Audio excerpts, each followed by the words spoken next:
சபையார் யாவருக்கும் என்னுடைய வாழ்த்துக்களும் ஸ்தோத்திரமும். சங்கீதம் 3, இந்த 3ஆம் சங்கீதத்துக்கு ஒரு தலைப்பு அங்கே கொடுத்துருக்கு. தன்னுடைய மகன் அப்சலோம்னால துரத்தப்பட்ட போது தாவீது பாடிய சங்கீதம்னு ஒரு தலைப்பு அங்கே கொடுத்துருக்கு. நம்ம இந்த சங்கீதத்தை மகன் அப்சலோமினால் ஏற்பட்ட துரோக செயல், மகன் அப்சலோமின் துரோக செயல், தகப்பனுக்கு எதிராக செய்த துரோக செயல் அப்படிங்கிற ஒரு தலைப்பில் நம்ம இந்த சங்கீதத்தை நம்ம தியானிக்கலாம். என்ன துரோகம் பண்ணார், அதுக்கு தாவீது ராஜா என்ன பண்ணார் அப்படிங்கிறத நம்ம பார்க்கலாம். தலைப்பு தாவீது ராஜான்னு போட்டிருக்கு, அவர் தான் எழுதியிருக்கிறார் அந்த சங்கீதம்.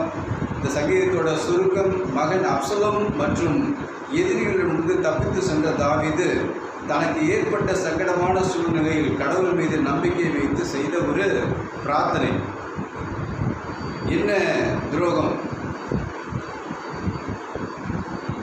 மகன் ராஜாவாகிறதுக்கு ஆசை வந்துருச்சு. தாவீது ராஜாவே அப்போ தான் அபிஷேகம் பண்ணி இருக்காரு. 7-8 வருஷமாக அவர் ரொம்ப பிரச்சனை. சாமுவேல் ஐயா அவர் அபிஷேகம் பண்ணிட்டு போயிட்டார் இதுதான் அப்படின்ட்டு.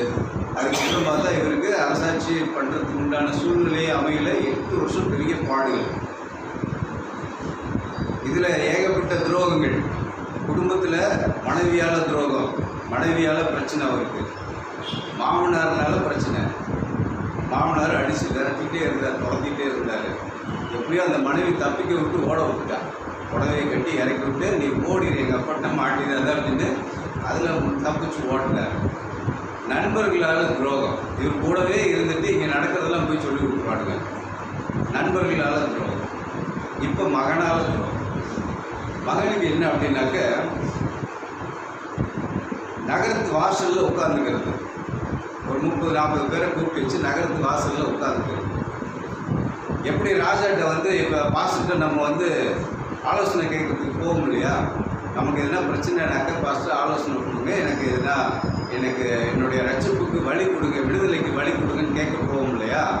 அப்படி மக்கள் வர வழியில் வாசலில் இவன் தடுக்கிறது, அப்சலோம் தடுத்துட்டு அவனோட ஃப்ரெண்ட்ஸ் எல்லாம் சொல்கிறது, அவனே ரசிக்கப்பட்டுல நீ அவன்கிட்ட கூப்பிட்டு போறியா அந்த ஆலோசனைக்கு அப்படின்னு சொல்லி கேட்குறது.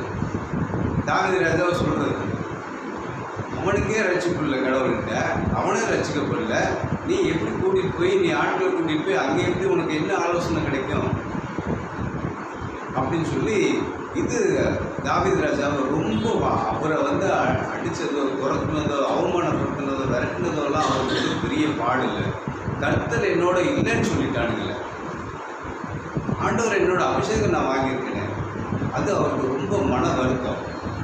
கர்த்தர் என்னோட இல்லைன்னு சொல்கிறானுங்க, ரட்சிப்பு எனக்கு இல்லைன்னு சொல்கிறானுங்களே, எப்படி நான் இதை ஜீரணிச்சுக்கிறது அப்படின்னு ஒரு மலைக்கு ஓடி போயிட்டார். பாலைவன நிலத்துக்கு ஓடி போய் ரொம்ப துக்கப்படுறாரு. அந்த துக்கப்படுற நேரத்தில் ரட்சிப்பு கர்த்தருடையது, நீ யாரா எனக்கு சொல்கிறதுக்கு அப்படின்னு எழுதின சங்கீதம் தான் 3ஆவது சங்கீதம்.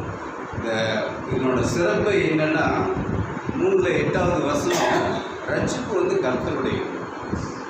Salvation belong to God. அது யாராலையும் தடுக்கவும் முடியாது. அவர் யாருக்கு கொடுக்கணும்னு நினைக்கிறாரோ அவருக்கு கொடுத்துருக்கிறாரு. அவங்க யாரை ரட்சிக்கணும்னு நினைக்கிறாங்களோ அவங்க ரட்சிப்பாங்க. யார் மூலியமா நம்ம விடுதலை கிடைக்கணும்னு கடவுள் தீர்மானிச்சுன்னா அவங்க மூலியமாக தான் கிடைக்கும்.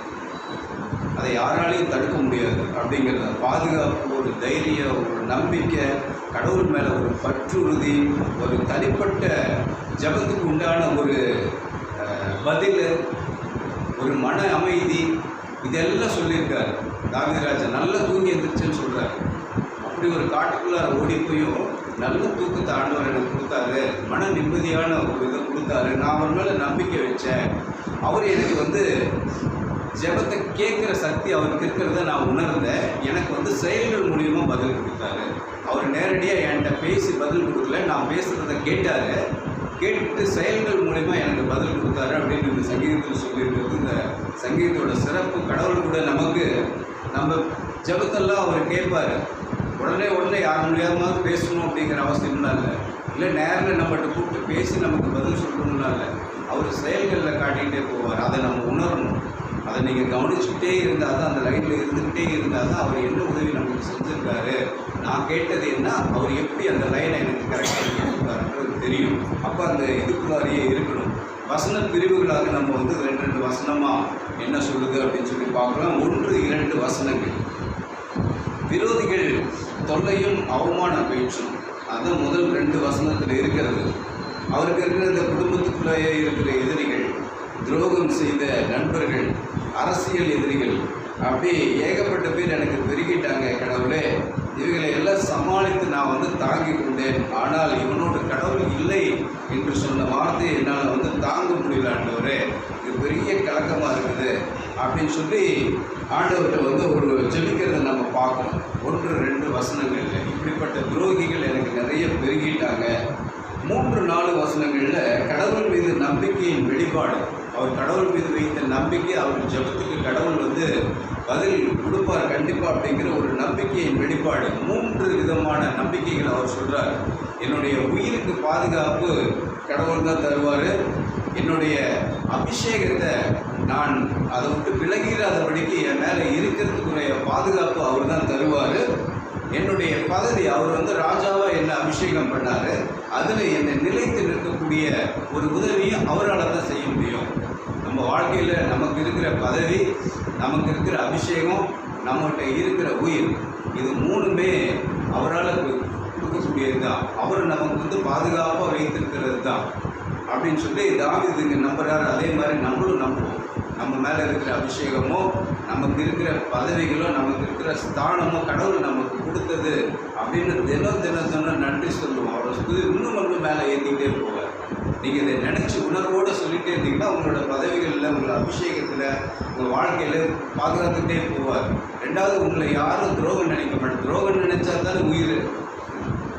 ஒருத்தன் எதுக்கு நம்மளை கொல்லணும்னு நினைப்பான், அந்தளவுக்கு துரோகங்கள் நடக்கணும். அப்போ தான் அது மாதிரி தாவீதுக்கு கொல்ல நினைச்சாங்க அவர் அப்பயும் சொல்கிறேன், என்னோடய உயிர் பாதுகாப்பு அவர் கையில் இருக்குது அப்படின்ட்டார். என்னுடைய அபிஷேகம் அவர் கையில் இருக்குது, என்னோட பதவி அவர் கையில் இருக்குது, யாரும் என்ன ஒன்றும் செய்ய முடியாது அப்படிங்கிற ஒரு நம்பிக்கையின் வெளிப்பாடு அவர் சொல்கிறாரு.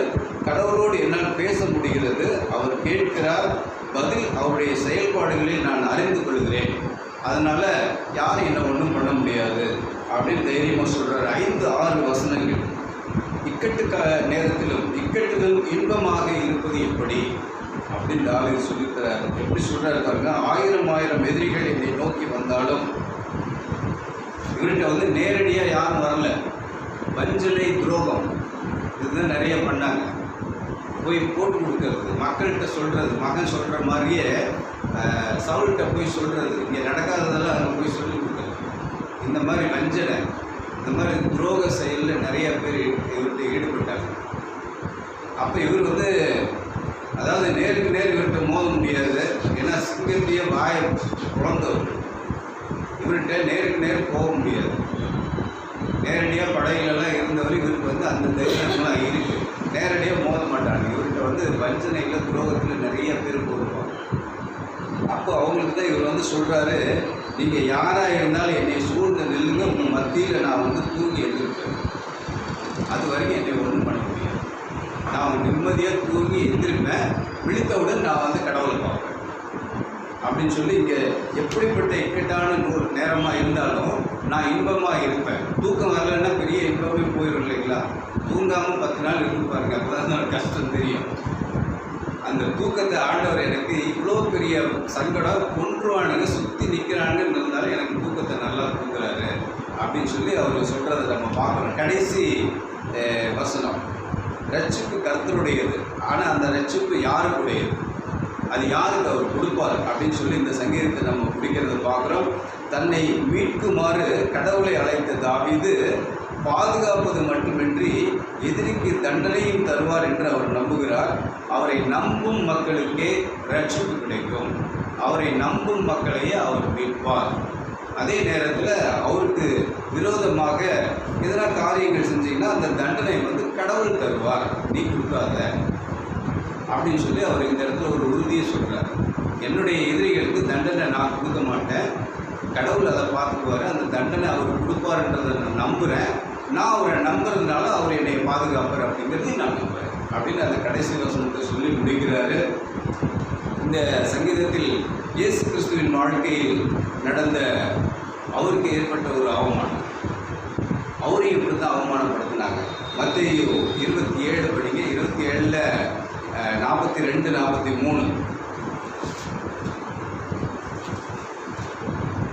மற்றவர்களை ரட்சித்தான், தன்னைத்தான் ரட்சித்துக் கொள்ள திராணி இல்லை.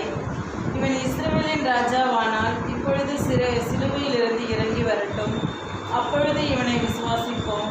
தன்னை தேவனுடைய குமாரன் என்று சொல்லி தேவன் மேல் நம்பிக்கையாய் இருந்தானே, அவர் இவன் மேல் பிரியமாய் இருந்தால் இப்பொழுது இவனை ரட்சிக்கட்டும் என்றார்கள். தாவீது வாழ்க்கையில் ஏற்பட்ட மாதிரியே இயேசு கிறிஸ்து வாழ்க்கையில் இவனுக்கு ரட்சிப்பு இருந்தால் கடவுள் இவனை ரட்சித்தான்னு சொன்னானே, இப்போ இவனையே நம்ம ரட்சித்துக்கு பார்க்கலாம். அப்படி இவனை ரட்சித்து சிலுவையிலேருந்து இறங்கி கீழே வந்துட்டா நம்ம விசுவாசிப்போம் அப்படின்னு சொல்லி எல்லாம் வந்து சொல்கிறாங்க. எவ்வளோ பெரிய அவமானம்! இயேசு எதுவும் பதில் கொடுத்தாரா? ஒன்றும் பதில் சொல்ல. ஆனால் இதுக்கு பதில் யோவான் 3:16 நமக்கு கடவுள் நமக்கு வந்து சொல்லியிருக்காரு. கடவுள் சொல்லியிருக்காரு, அவர் மேலே யார் விசுவாசம் வைக்கிறீங்களோ அவங்களுக்காக தான் என்னுடைய மகனை நான் கொடுத்தேன் அப்படின்னு சொல்லி கடவுள் வந்து அதுக்கு பதில் சொல்லியிருக்காரு. அதை இயேசு வந்து பிதாவை பற்றி அவருக்கு நல்லா தெரியும். எதற்காக நம்ம வந்து இந்த மீட்பின் திட்டத்தில் இந்த காரியத்தை செய்யணும், பிதா எனக்கு என்ன பதில் படிச்சிருக்கிறார் அப்படிங்கிறத அவர் வந்து செய்தார். அதே விசுவாசத்தோட நம்முடைய கடவுள் நம்மளை வந்து இந்த சபையில் நிலைநிறுத்தி நம்மளை வந்து படிச்சிருக்கிறார். ஒரு காரியத்தை செய்ய முடியாது, என்ன காரியம் அப்படிங்கிறத அவர் போக போக செயல்களில் காட்டுவார். விசுவாசம் மட்டுமே நமக்கு இருக்கணும். நம்மளோட சிந்தனை இந்த சங்கீதத்தில் சந்தோஷத்திலும் சங்கடத்திலும், எதிரிகள் மத்தியிலும் சூழ்ச்சிகள் மத்தியிலும் நாம் வந்து வெற்றி பெற வேண்டுமானால் கடவுளிடம் மட்டுமே நம்பிக்கையும் விசுவாசமும் வைக்க வேண்டும் அப்படிங்கிறது இந்த சங்கீதம் நமக்கு வலியுறுத்துகிறது. எனவே கடவுள் மீது, இயேசு மீது மட்டுமே நம்முடைய விசுவாசமும் நம்பிக்கையும் இருக்கட்டும். ஆமென்.